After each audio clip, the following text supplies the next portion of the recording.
क्या है आध्यात्म? दर्शन, चिंतन धारा, विद्या या संस्कृति की परंपरागत विरासत। आध्यात्म दर्शन यानी जीवन का शाश्वत सत्य। मानव जीवन से जुड़े शाश्वत सत्यों को जानिए और समझिए उपासक डॉक्टर सोहन राज तातेड़ से हमारे खास कार्यक्रम आत्मविज्ञान में। आत्मविज्ञान यानी सही दृष्टि, सही सोच। भाई और बहनों, मातृशक्ति को नमन। स्टूडियो में आपका हार्दिक स्वागत, अभिनंदन है, सत्कार है। हम आपको आत्मविज्ञान साइंस ऑफ द सोल कार्यक्रम के अंतर्गत प्रतिदिन सही दृष्टि, सही सोच, राइट विजन, राइट थिंकिंग के तहत नए नए एपिसोड्स के माध्यम से आपकी विचारधारा को बहुत पवित्र बनाते हैं, आपकी विचारधारा को सुस्पष्ट करते हैं, आपको एक दिशा देते हैं जिसको सम्यक दर्शन कहा जाता है। सम्यक दर्शन एक राजपथ है। जब सम्यक दर्शन मिल जाता है तो निश्चित रूप से वह व्यक्ति धीरे धीरे विकास करता करता अपने जीवन का अंतिम लक्ष्य, गंतव्य है मोक्ष, उसकी प्राप्ति कर सकता है। तो उसकी प्राप्ति करने के लिए हम प्रतिदिन नए नए एपिसोड्स आपके सामने रखते हैं और हर चीज में हमारे केंद्र में आत्मा रहती है, क्योंकि हमारा विषय जो है वो आत्मविज्ञान है। तो आज का हमारा बहुत सुंदर एपिसोड है कि निमित्त उपादान। ये बड़ा दार्शनिक विषय है कि निमित्त किसको कहते हैं, उपादान किसको कहते हैं। देखिए, उपादान भीतर होता है और निमित्त बाहर होता है। उपादान का अर्थ होता है कि व्यक्ति पिछले जन्म के अंदर किस किस तरीके से कर्म करके आया है, उन कर्मों से जो प्राप्ति होती है उसको उपादान कहते हैं। जो संचय करके आया वह उपादान है, और उस उपादान को साकार होने के लिए जो बाहर उसको मिलता है वो निमित्त कहलाता है।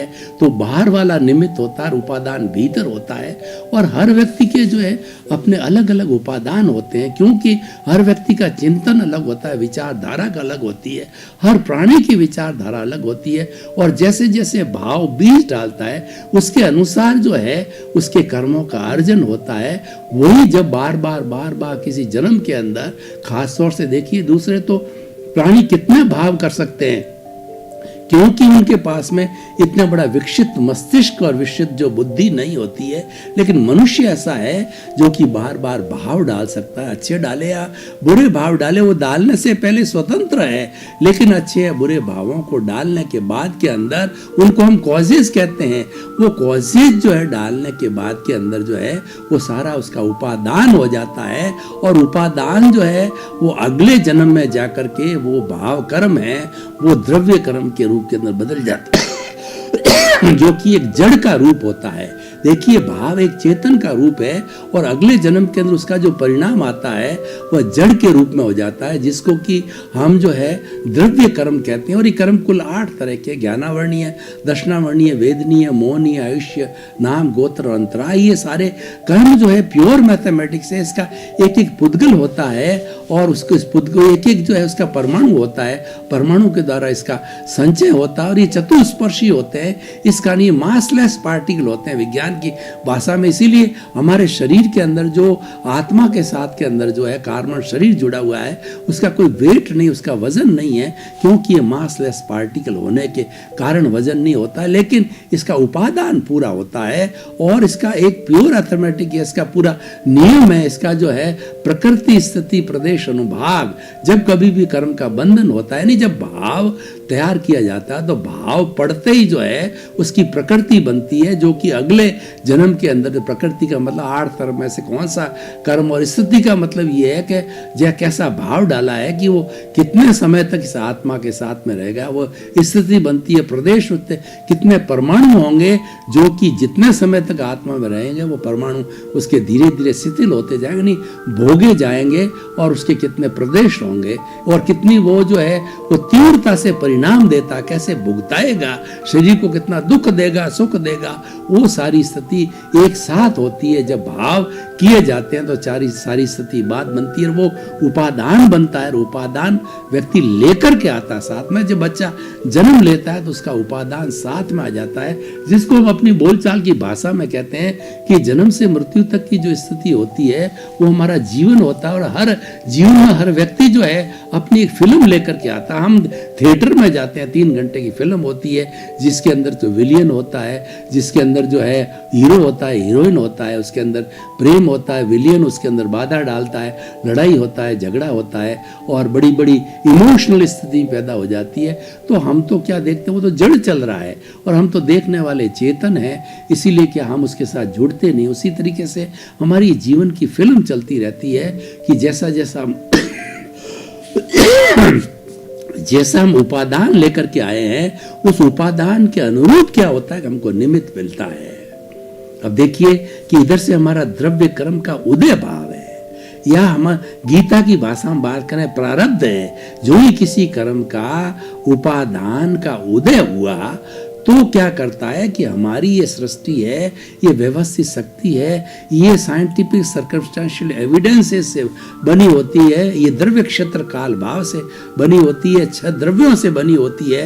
रेस्ट है, मोशन है, एनिमेट, इनएनिमेट, टाइम और स्पेस, जिसको विज्ञान भी मानता है, और ये काल स्वभाव कर्म पुरुषार्थ नियति के द्वारा बना हुआ है। ये सारा जो सृष्टि का जो नियम है, ये जो है व्यवस्थित शक्ति कहलाता है। ये जो है वह निमित्त भेजती है, मतलब वो संजोग जुटाती है। वो संजोग जुटाने का सारा काम जो है सर्कमस्टेंशियल, साइंटिफिक सर्कमस्टेंशियल एविडेंसेस, व्यवस्थित शक्ति का है। वह कर्ता वही है, व्यक्ति कर्ता हो ही नहीं सकता, और कर्ता बनने की जो मिथ्या धारणा करता है वही सबसे बड़ा कर्म बंधन का कारण है, वही सबसे बड़ा अज्ञान है। और उस अज्ञान को मिटाने का काम ज्ञानी करते हैं। वो कहते हैं तू कर्ता नहीं है, कर्ता तो व्यवस्थित शक्ति है, तुम तो मात्र एक निमित्त हो। जैसे अब देखिए निमित्त आते हैं, निमित्त कैसे आते हैं मैं आपको एक उदाहरण के द्वारा बताना चाहता हूँ कि मान लीजिए मेरे को एक अच्छी मसालेदार बढ़िया गरम गरम चाय पीनी है, तो चाय पीने के लिए मैं क्या करूँगा, सबसे पहले दूध आएगा, पानी आएगा, उसके बाद में शक्कर आएगी, और उसके बाद पत्ती पड़ेगी, पत्ती के बाद में किसी भगोले में डाला जाएगा, भगोने में नीचे से अग्नि जला करके जो है उसको 2-4 उकाले लिए जाएंगे, और 2-4 उकाले मसाला डाला जाएगा। उकाला लेने के बाद में बहुत सुंदर एक चाय बन करके मेरे सामने आ जाएगी। अब मैं कहता हूँ कि ये चाय मैंने बनाई, तो भाई 10 जो है इसके अंदर जो निमित्त है, तुम अकेले कैसे हो गए। कोई भी टीम का जो है वो मैनेजर ये कहता है, टीम का जो है कप्तान ये कहता है कि जीत मैंने दिलाई। अरे 11 मेंबर थे, उसमें से अगर 10 मेंबर सही नहीं खेलते तुम जीत सकते क्या था? कभी नहीं जीत सकते। तो इसीलिए क्या है कि कर्ता भाव कर्म बंधन का कारण है। ये कर्ता भाव कभी नहीं रखा जाना चाहिए, और वास्तव में मनुष्य कर्ता हो ही नहीं सकता है। कर्ता तो व्यवस्थित शक्ति है, कर्ता में तो बहुत से निमित्त मिल के करता, तुम तो एक मात्र निमित्त हो। जो निमित्त की बात करते हैं ये बाहर से आते हैं। कैसे आते हैं निमित्त? देखिए कि एक व्यक्ति, मैं आपको एक उदाहरण देना चाहता हूं कि 2 मित्र थे, 2 मित्रों के बीच में बहुत पक्की दोस्ती थी। तो एक मित्र जो है दिशावर कमाने के लिए जा रहा था, पुराने जमाने में कमाने के लिए दूसरी बड़ी सिटी में जाना होता था। तो उसने अपने जो गांव के मित्रों को कहा कि 50,000 रुपये जो है मैं आपके सामने यहाँ रख के जा रहा हूँ, वापस आऊँगा जब ले लूँगा। अविश्वास की बात नहीं, पहले लिखा पढ़ी होती नहीं थी, जबानी बात हुआ करती थी। अब देखिए समय पूरा हुआ और वो जो है वहाँ से कमा करके वापस आया। उसने कहा मित्र मेरे पैसे दे दो, और जो है ब्याज की भी बात हुई थी 50,000 से मिल करके, और 10,000 का ब्याज हो गया। तुमने ब्याज की बात की थी, 60,000 रुपये हो गए। उन्होंने कहा किसको दिए, कब दिए पैसे? आपके पास में कोई लिखित कोई हुंडी है क्या, कोई प्रमाण है क्या? तो इस तरीके से प्रमाण तो कोई था नहीं। तो लेकिन तो इस तरीके से यूं करते करते जब बात आई गई हुई और दोनों मर गए। दोनों मर के क्या हुआ, अगले जन्म के अंदर जिसके पैसे लेने थे वह तो बेटा बना, और जिसने की पैसे जो है हड़प कर लिए थे वो बाप बना। तो पहले दिन से ही बेटा जो है वह बीमार हुआ, और उस पर दवाई के पैसे लगते रहे, और लग कर के पूरे 60,000 रुपए वो लगना निमित्त था। देखिए वो बेटा जो है उपादान क्या था कि उसने जो है गलत कार्य किया, वो उपादान था। वो बेटा निमित्त बन के आया, उस निमित्त को व्यवस्थित भेजा और वह जो है वो जब 60,000 रुपये पूरे उसकी दवाई पर खर्च हो गए, तो खर्च होने के बाद के अंदर फिर वो बेटा कहता है, पिताजी अब तो मैं तो चलता हूँ। उन्होंने कहा, पूछ ले। उसने अपना रहस्य उद्घाटन किया कि पूर्व जन्म में दोनों मित्र थे और 60,000 मेरे बाकी थे, पूरे हो गए, मेरा हिसाब चुकता हो गया, अब मैं जा रहा हूँ। और बेटा चला गया।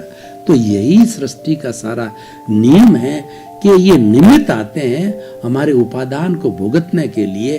जन्म से मृत्यु तक हमारा उपादान जो है वह उदय काल चलता रहता, प्रारब्ध चलता रहता है, और वैसे वैसे निमित्त जो है हमारे सामने आते रहते हैं। ये निमित्त और निमित्त के बिना उपादान भुगता नहीं जा सकता है।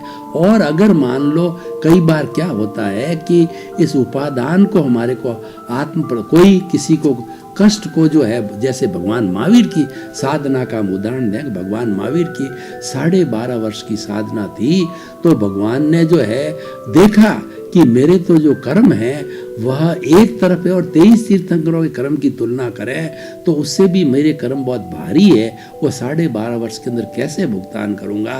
तो भगवान ने क्या दीक्षा लेने के प्रथम दिन उन्होंने शरीर को कहा, वो श्रेय वो श्रेय वो श्रेय। इस शरीर को, ये जड़ रूपी जो शरीर है, इसको कोई भी तिर्यंज गति, मनुष्य गति, देव गति का कोई भी व्यक्ति इसको काटे पीटे, मैं इसकी सार संभाल नहीं करूंगा, मैं संभाव रखूंगा, मैं सहनशीलता रखूंगा।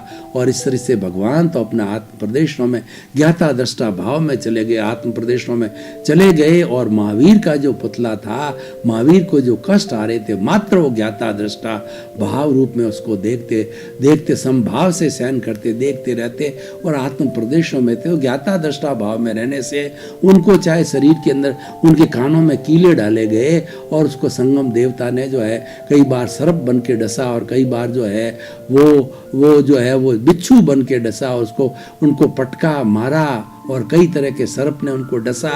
और जो अवशीर जो है वो चंडकोशिया सर्प ने उनको डसा और कई तरह उनके जो ग्वालों ने जो है उनके पैरों के ऊपर जो है खीर पकाई, पैरों के ऊपर जो बना करके खीर पकाई।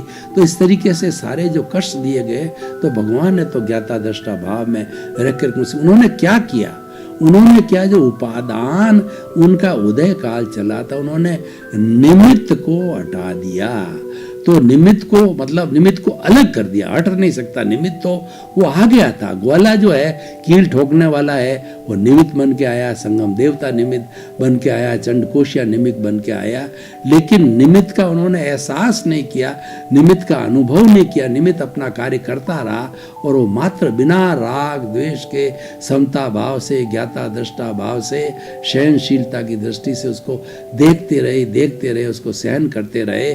तो सहन करने से क्या, निमित्त अनइफेक्टिव हो गया, इसको अनइफेक्टिव कहते हैं। तो भगवान महावीर की सारी साधना थी उदीर्णा की साधना। उदीर्णा क्या होती है कि हम इनवाइट करते हैं। अगर कोई भी व्यक्ति जो है वो जल्दी मोक्ष जाना चाहता, और मान लीजिए उदाहरण के तौर पर किसी व्यक्ति के ऊपर बहुत ज़्यादा कर्जा हो गया, लेकिन वो व्यक्ति सोचता है कि मैं दिवालिया मुझे नहीं बनना है, तो वो सारा एस्टीमेट लगाता है, मेरे पे 1 करोड़ का दर्जा है, मेरा कर्जा है और मेरे पास में 50 लाख की संपत्ति है। तो सारी संपत्ति के कागजात इकट्ठा करता है और सभी जो उसकी जिससे कर्ज लिया है उनको बुला करके अपनी स्थिति स्पष्ट करता है कि आप सभी लोग 1 करोड़ रुपया मेरे मांगते हो और मेरे पास 50 लाख की संपत्ति, इसको बेच करके आप 50% सभी अपना लेकर के और मुझे मुक्त करो, मुझे दिवालिया घोषित न करके मुझे साहूकार घोषित करो, क्योंकि मेरे पास है वो मैं आपको राजी खुशी दे रहा हूँ। और लोग सहमत हो जाते हैं और ले लेते हैं, तो वो दिवालिया घोषित नहीं होता, साहूकार घोषित हो जाता है। तो इसी तरीके से क्या होता है कि हम उदीर्णा करते हैं, कि हम सब कर्मों को इनवाइट करते हैं कि देखिए आप जो है 10 साल बाद उदय में आने वाले हो, क्योंकि हर कर्मों की स्थिति होती है। तो हम उदीर्णा करते हैं। उदीर्णा करने की जो हमारी जितनी भी धार्मिक क्रिया है सब उदीर्णा की प्रक्रिया है। हम जितना भी धार्मिक क्रिया के अंदर जाते हैं तो उदीर्णा करने पर जो है वो कर्म आते हैं और वो कर्म आकर के और जो है वो आत्म प्रदेशों के अंदर भुगत लिए जाते हैं। कि देखिए किस तरीके से 2 तरह के भुगतान होते हैं। अगर आप जो है वो निमित्त के साथ जुड़ो, अगर आपका उपादान उदय काल में चल रहा है या प्रारब्ध में चल रहा है, आप निमित्त के साथ में तन्माकार हो जाओ कि वह व्यक्ति मेरे को जो है ठोक रहा है, पीट रहा है, और उसके ऊपर राग द्वेष, तन्माकार का होना का मतलब है कि निमित्त के ऊपर आप राग करो या द्वेष करो। निमित्त को तो व्यवस्थित शक्ति ने भेजा है, वो तो आपने बुलाया है, आपका उपादान उदय में आया है, तो निश्चित रूप से आपका निमित्त आने वाला है। आप उस पर जितना जितना राग द्वेष करते हो, जितना कषाय करते हो, वो कषाय जो है नए कॉजेज डालता है, और नए कॉजेज डालने के बाद के अंदर फिर नया जो है कर्म फल का निर्माण होता है, और आने वाले जन्म के अंदर फिर जो है व्यक्ति को सुख दुख की कर्म फल के अनुरूप अनुभूति होती है। तो इसीलिए क्या है कि ये सारा जो है उपादान और निमित्त का जोड़ा है। अगर दोनों में से अगर एक न हो तो वह चीज भुगतान नहीं हो सकती, वो भुगतान आत्म प्रदेशों में हो जाती है। जैसे भगवान महावीर की साधना थी, वो आत्म प्रदेशों के अंदर सारे भुगत लिए। किस तरीके से आत्म प्रदेशों में भुगता जाता है, मैं आपको उदाहरण बताना चाहता हूँ। एक व्यक्ति कैंसर का मरीज है, और कैंसर जो एक दीमक की तरह पूरे शरीर में फैल जाती है, और कितना वो कष्ट देती है, तो कष्ट सहन करता रहता है, तब ये शरीर को कष्ट होता है। अब थोड़ी देर के बाद में क्या है, उसने कहा कि मेरे तो आराधना की, भगवान की भक्ति की कुछ ढाले हैं, वो मेरे को सुनाओ। तो क्या है, टेप चालू कर दिया जाता है, और वह व्यक्ति उस भक्ति में लीन हो जाता है। घंटा 2 घंटा जितना लीन होता है, उसमें नींद भी आ जाती है, और लीन होकर के अब देखिए कि उसके जो कर्मों का भुगतान तो चल ही रहा है, पहले भी चल रहा था, और अभी भी जब टेप चल रही है तभी भी चल रहा है, लेकिन टेप होने से उसका ध्यान अलग जगह चला गया है। तो ध्यान जो है वो यानी वो अपने स्वभाव के अंदर चला गया है। तो स्वभाव में जाओ, वो विभाव में जब शरीर में था वो विभाव था, और उसका ध्यान आत्म प्रदेशों में चला गया, तो वो सारा जो उसका दुख दर्द का भुगतान तो हो रहा है, लेकिन भगवान भुगतान है वो आत्म प्रदेशों के अंदर हो जाता है। तो इस तरीके से 2 तरह के भुगतान होते हैं, और आत्म प्रदेशों के साथ कोई कर्म जुड़ा हो रहता है, उसको उपशम कहते हैं। और जो कर्म जो है वो किसी तरह का भुगतान देने लग जाता है, वो अनुभूति कराने लग जाता है, दर्द कराने लग जाता है, तब उसको जो है हम जो उदय कहते हैं या प्रारब्ध कहते हैं, और उसको भोगना कहते हैं, और उससे सुख और दुख की अनुभूति होती है। तो भाई और बहनों, ये उपादान और निमित्त ये बहुत ही इम्पोर्टेंट जोड़ा है, इसको समझना जरूरी है कि उपादान तो भीतर का है। भीतर जब उदय में होगा, जब वो रिजल्ट देना प्रारंभ करेगा, तो बाहर की इकाई आएगी, उस बाहर की इकाई को निमित्त कहते हैं। वो इकाई इससे जुड़ी हुई है ऑटोमेटिकली। हमने किसी जन्म में किसी को कष्ट दिया है, और वह उदय के अंदर वापस कष्ट आने वाला है, तो वही व्यक्ति किस रूप में है, दूसरे शरीर के रूप में, अगर मान लो मर करके दूसरा शरीर धारण कर लिया है, सर्प बन गया है या कुछ भी कर्म बन गया है, सर्प बन गया है, तो जब उदय में आने वाला है, वो निमित्त बन के हमको काटेगा और हमको दुख देगा। पहले हमने उसको मारा था, हमको काट करके, और हमें जो है वो विष चढ़ जाता है। तो उस तरीके देखिए कि हमारे घर के अंदर हम साथ रहते हैं, तो दोनों पति पत्नी रहते हैं, बेटे रहते हैं, बेटे की बहुएं होती है, और पोते पोतियाँ होती है। इन सबको अपनी जो बोलचाल की भाषा में या व्यापार की भाषा के अंदर इनको जो है सब पार्टियां कहा जाता है। इन पार्टियों में से कोई लेने वाली है, कोई देने वाली है, कोई जो हमारी सेवा करने वाली है, कोई हमारा तिरस्कार करने वाली है, कोई हमारा धन हड़पने वाली है।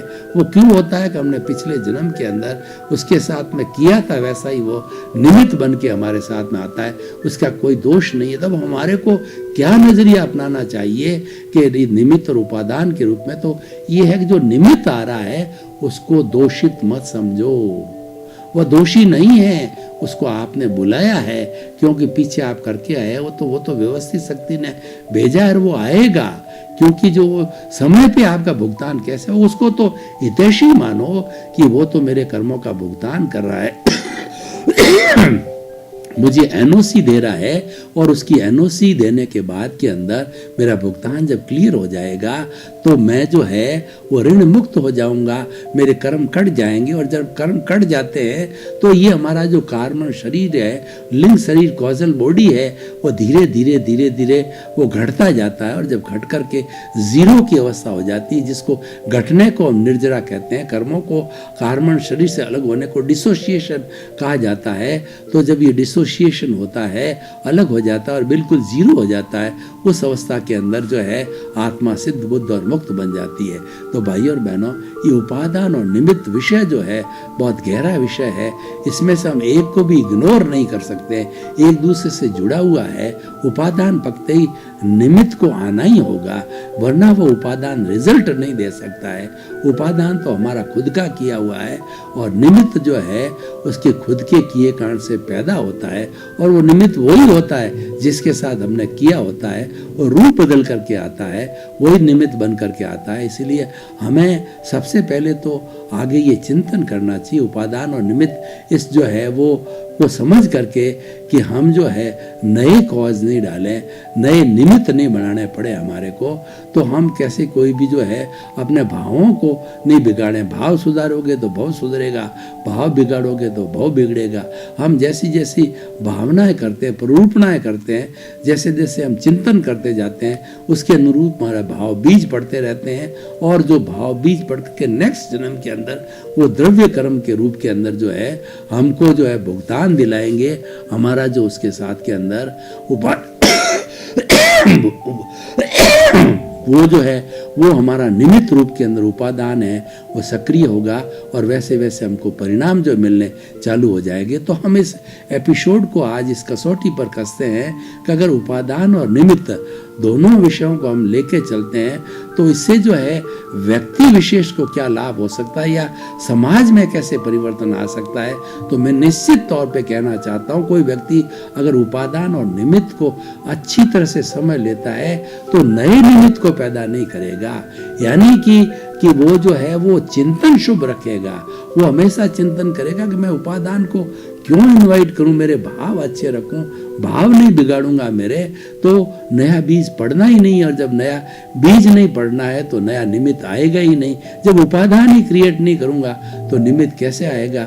जब हमारे कोई बच्चा जन्म लेता है तो स्त्री जो लड़का है या लड़की है तो लड़का होगा तो निश्चित तौर पे घर पे बहू आनी है, और लड़की होगी तो हमारा जवाई आना है। और लड़का यंग होने के बाद के अंदर जो उसकी निश्चित रूप से लड़के की शादी होगी तो वो हमको आना ही है, ये हमको मान के चलना चाहिए। तो हम तो सबसे पहले कि उपादान को ही क्यों तैयार करें, उपादान को निर्मित ही मत करो तो निमित्त आएगा ही नहीं, और निमित्त नहीं आएगा तो हमें कोई कष्ट तकलीफ होने वाली नहीं होगी। इसलिए सारी दुनिया को निर्दोष समझो, और वो जो निमित्त आ रहा है उसकी कोई गलती नहीं है, ये तो मेरा ही किया हुआ है। जगत पूरा निर्दोष है, पूरी जो है 84 लाख जीवा योनि मेरे लिए निर्दोष है, ये पूरी सृष्टि है, ब्रह्मांड है निर्दोष है, मेरी शुद्ध आत्मा निर्दोष है। लेकिन जो दोषी कौन है कि जो मैंने दोष इकट्ठे किए जन्म जन्मांतर के अंदर, लोगों को दुख दे करके, कष्ट दे करके, उनके लिए संबाधक बन करके जो कष्ट दिए हैं, वही जो है जब उपादान आता है मेरा, और तो निमित्त बन करके वो आते हैं और वो मुझे जो है